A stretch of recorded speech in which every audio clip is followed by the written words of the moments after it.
नमस्कार, आप देख रहे हैं बीआरजे टीवी जनता की आवाज़। मैं हूं आपके साथ सुमन पासवान।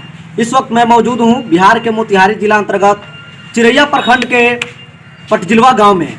और यहां जो है कि एक मैटर उभर के आया है कि मेरा नाम धीरज कुमार हुआ था।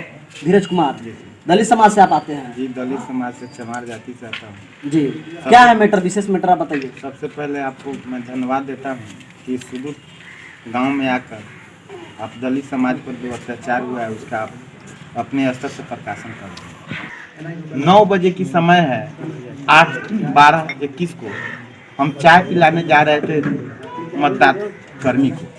उसी समय विश्वनाथ जायसवाल, राजेश जायसवाल और मनोहर जायसवाल ने हमको धमकी दिया कि तुम बहुत बड़ा मास्टर बनता है, नेता बनता है, तुम्हारा बाप डीलर है, क्या तुम्हारे ही पास पैसा है कि तुम नाश्ता पानी व्यवस्था कर सकता है।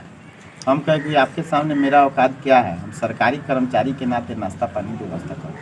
ठीक है, हमारा पूरा खानदान तुमको आज 5 बजे तक पूरा बर्बाद कर।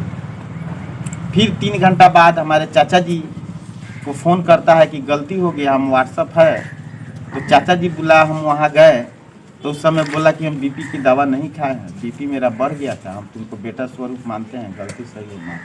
जब धमकी दिया तो इसकी सूचना प्रशासन को दिया?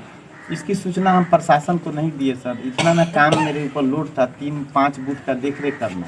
हम अपने सेक्टर मजिस्ट्रेट को मौखिक रूप में दिए, तो वह समय मेरे व्हाट्सएप पर भेजे, बोले कि दिखा दो, तुम अपना बता दो आप अपना कि हम सरकारी कर्मचारी के रूप में हम ही सरकारी गोदाम साफ कराया, शौचालय वायरिंग कराया, अभी सब पैसा भी नहीं मिला है। या सरकारी स्कूल का हो या सरकारी गोदाम का या किसी से भी पूछ।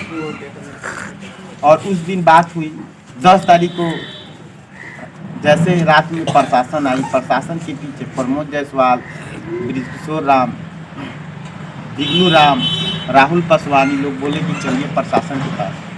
तो हम लोग इधर से जोधा सानी के घर की तरफ से गए और दरोगा सानी के हम लोग समझे कि प्रशासन की गाड़ी जगदीश प्रसाद के घर के आगे है, तो हम लोग जगदीश प्रसाद के दरवाजे पे गए, आगे हम थे। जैसे विश्वनाथ प्रसाद देखा कि धीरज कुमार आ गया, बस लाल मुरेठा सब तैयारी पोजीशन में था, कहा कि मार दो साला, यही चमार दुसाद का नेता बनता है, मार दो इसको और इसके मुंह में पेशाब करो। और पारी पारी से सब एक बार 20-25 लाठियाँ हम पर पड़ा। हम हाथ जोड़ के गिड़गिड़ाते रहे, लेकिन वह सुनने के लिए कोई तैयार नहीं। और छोड़ाने के क्रम में ब्रजकिशोर राम, प्रमोद जायसवाल और रामाधार प्रसाद, महेश प्रसाद और लोग को भी चोट आई। हमारे माथा फट गया और माथा में चोट लगा। शरीर के कोई ऐसा भाग नहीं है जिस पर लाठी फटा से वार नहीं किया गया। जिसको आप जूम करके दिखा रहे हैं।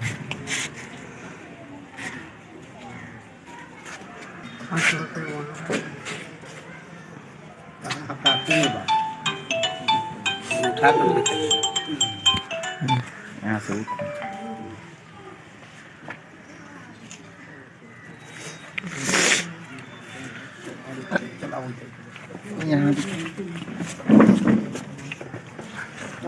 और किसी तरह लोहो लोहानी स्थिति में प्रमोद जायसवाल जी लोग मुरेठा बांध के लाए मेरे घर।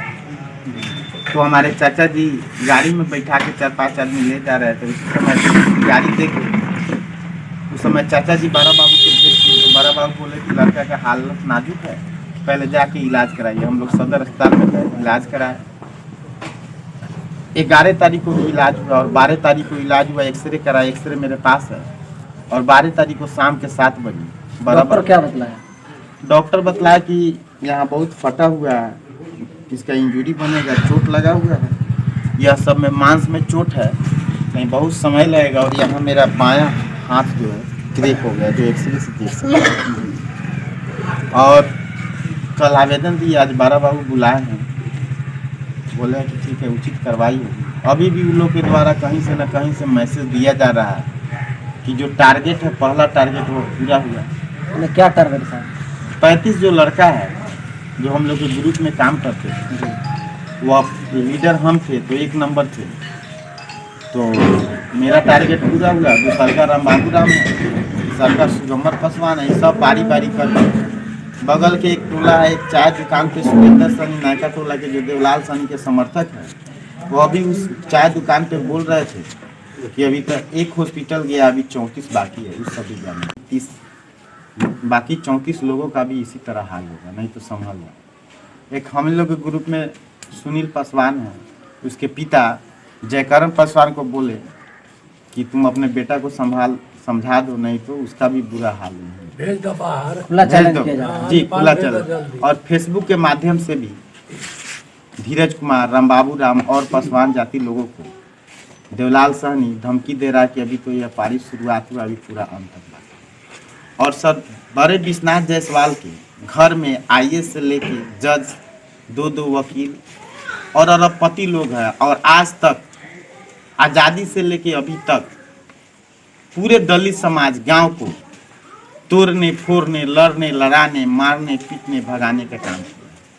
और इसका जब भी कोई आवाज़ उठाता है, इतना न पैसा इतना न पावर है, वह लोग कहता है कि कुछ नहीं होगा। अभी भी सूचना दिया जा रहा है कि तुम्हारे भीम आर्मी को जो मुख्य चीफ चंद्रशेखर राव है उसको हम लोग खरीद सकते हैं। जज तो हम लोग के घर में है, एसपी हमारे पॉकेट में है, मंत्री प्रमोद कुमार हमारे पॉकेट में है। कुछ नहीं होगा, तुमको जो करना है, अभी तो तुम्हारा पिटाई हुआ है, तुम्हारा हत्या भी होगा, और तुम्हारे जो 7 लोग भी हैं उसका भी हत्या हम लोग कराएंगे। आपके बातों से लग रहा है, हमें एक रचना याद पड़ गई आपके बातों से, जो आपके धार्मिक किताबों में लिखा हुआ है कि अहिरम गर्रम चा मलाहम बिना गुना हम 10 पन्ना हम। यानी इसका अर्थ यही होता है कि अगर अहिर गहरी मलाह यानी बैकवर्ड क्लास के अगर लोग, कोई अगर पूंजीपति यानी फॉरवर्ड के सामने चुनाव में अगर विरोधी खड़ा होते हैं तो उसको पिटना गुनाह नहीं, उसको खूब पीटो, इसका मतलब होता है। जी।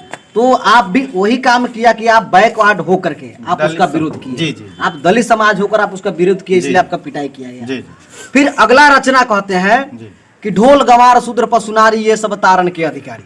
यानी कहता है कि जो शूद्र है यानी बैकवर्ड है, SC ST OBC जो है बैकवर्ड जो है, ये जिस तरह ढोल बनता है पिटाने के लिए, उसी तरह बैकवर्ड बना है पिटाने के लिए, इसलिए उसको पिटना गुनाह नहीं है, उसको खूब पीटो। यही आपके बातों से लग रहा है। और हर एक जगह हमने जब रिपोर्टिंग किया, मैंने 30 दिन में जब हमने रिपोर्टिंग करते हैं 30 न्यूज, जिसमें से लगभग मैंने 80% ऐसा न्यूज होता है जो सिर्फ बैकवर्ड का ही न्यूज होता है और इसी तरह का मैटर होता है। तो हर एक जगह देखा जा रहा है कि सिर्फ खास करके दलित को टारगेट किया जा रहा है, और खास करके दलित में भी नीला गमछा वाले को, जैसे सर ने अभी बताया कि भीम आर्मी को, तो जो भीम आर्मी से जो जुड़े हुए हैं, जो दलित समाज के संगठन से जुड़े हुए हैं, उनको टारगेट किया जा रहा है और टारगेट करके उनको मारा जा रहा है। जैसे इन्होंने बताया कि हम लोग 35 आदमी का ग्रुप है ना, और एक आदमी को अभी मारा गया है और 34 आदमी बाकी है। यानी अभी एक एक करके 34 का यही हाल होने वाला है। आप समझ सकते हैं प्रशासन प्रशासन को इन्होंने अभी तक आवेदन दिया, लेकिन प्रशासन अभी तक कोई कार्रवाई, अभी तक इनको जानकारी मिला है कि अभी तक कोई कार्रवाई नहीं हो चुका है। तो मैं प्रशासन से मांग करूंगा कि जल्द से जल्द दोषी को पकड़ा जाए, उसको सजा मिले। नहीं तो अगर, क्योंकि पब्लिक का आस होता है प्रशासन, अगर प्रशासन से न्याय नहीं मिलेगा तो फिर पब्लिक अपने आप उतरेगा तो फिर प्रशासन का कोई वैल्यू नहीं रहेगा। अगर आपको लगता है, मैं थाना प्रभारी से भी मैं कहना चाहता हूं कि आपको लगता है कि वो पूंजीपति वर्ग के लोग हैं, वो आपसे कंट्रोल नहीं होंगे, तो आप पब्लिक पर सौंप दीजिए। आप अपने आप को चूड़ी पहन कर घर में बैठ जाइए, निर्णय के लिए पब्लिक पर सौंप दीजिए, निर्णय खुद कर लेगा। और जिस दिन पब्लिक अपने आप पर आ जाएगा, समझ लीजिए वही होगा भीमा कोरेगांव। मैं धमकी नहीं दे रहा हूं, मैं पत्रकार हूं, मैं धमकी नहीं दे रहा हूं। आप अगर थाना प्रभारी आप पढ़े होंगे, भीमा कोरेगांव महाराष्ट्र का धरती पर हुआ था। शायद हो सकता है कि अगर दलित समाज जाग गया, अपने आप पर आ गया, तो तन भन सब खत्म हो जाएगा, जान लीजिए। फिर भीमा कोरेगांव 2 हो जाएगा। बिहार सरकार से आप क्या मांग करना चाहते हैं?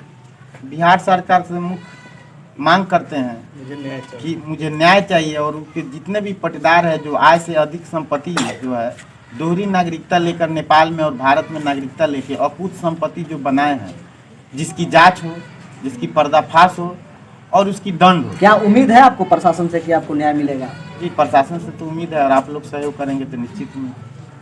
और हम इकलौता भाई हैं, मेरे पिताजी डीलर हैं, मैं शिक्षक हूँ, और मेरे पास मेरे पास 4 लगातार लड़की, 2 लड़के हैं और हमारे पिता और माता की भी जिम्मेवारी है। आप लोग का शुक्र है, हमारे गांव को लोगों का आशीर्वाद है कि बच गए। और हम लोग के पास तो पैसा नहीं है, लेकिन पूरे दलित समाज, जो भी गरीब समाज, जायसवाल हो, सहनी हो, कुम्हार हो, वह लोग कल आए हमारे दरवाजे पे, बोले कि पीछे नहीं हटना, हम लोग को खून बेच के भी मदद करना होगा, मदद करें। जब को जानकारी भी मिला है कि भीम आर्मी की टीम भी आपसे मिलने हुए जी हैं। जी, कल विनय जी और देवराज जी भी आए हुए थे। ठीक है, तो सबसे पहले हम छठ घाटे के पड़ना के दिन एक पोस्ट किया था कि भीम आर्मी यूथ ब्रिगेड पटजिलवा। उसी समय मनोहर जायसवाल ने कहा था कि भीम आर्मी को तो हम पॉकेट में रखें और तुम्हारा क्या औकात है कि भीम आर्मी। वह सीधे कहीं कहीं बोल रहा है कि भीम आर्मी को, दिल्ली के भी भीम आर्मी को हम खरीदें। और सर, आपके माध्यम से यही चाहेंगे कि उसके पूरा जो अवैध संपत्ति जो है, पूरे पटदार द्वारा जो संपत्ति अर्जी गई है, बिहार सरकार माननीय नीतीश कुमार जी से मांग करेंगे कि इसकी जांच हो और जो हमको उचित न्याय मिले, जिससे हमारे उचित कार्रवाई हो, जिससे हमारे दलित समाज को हिम्मत मिले। सब लोग राशन का उठाव करते हैं, सब लोग इंदिरा आवास उठाते हैं, सब लोग वृद्धा पेंशन भी लेते हैं, करोड़पति अरबपति, सब लोग इनकम टैक्स भी लोग। और इसकी जांच माननीय नीतीश कुमार जी कराते हैं तो दूध का दूध, पानी का पानी निकल जाता है। तो आशा आपके चैनल के माध्यम से और मीडिया वाले के माध्यम से और प्रशासन से हमको, हमारे दलित समाज, हमारे गांव के जितने गरीब तबका, शोषित समाज है, एकदम आशा करते हैं कि हमको न्याय मिलेगा। चलिए, बहुत बहुत धन्यवाद आपका।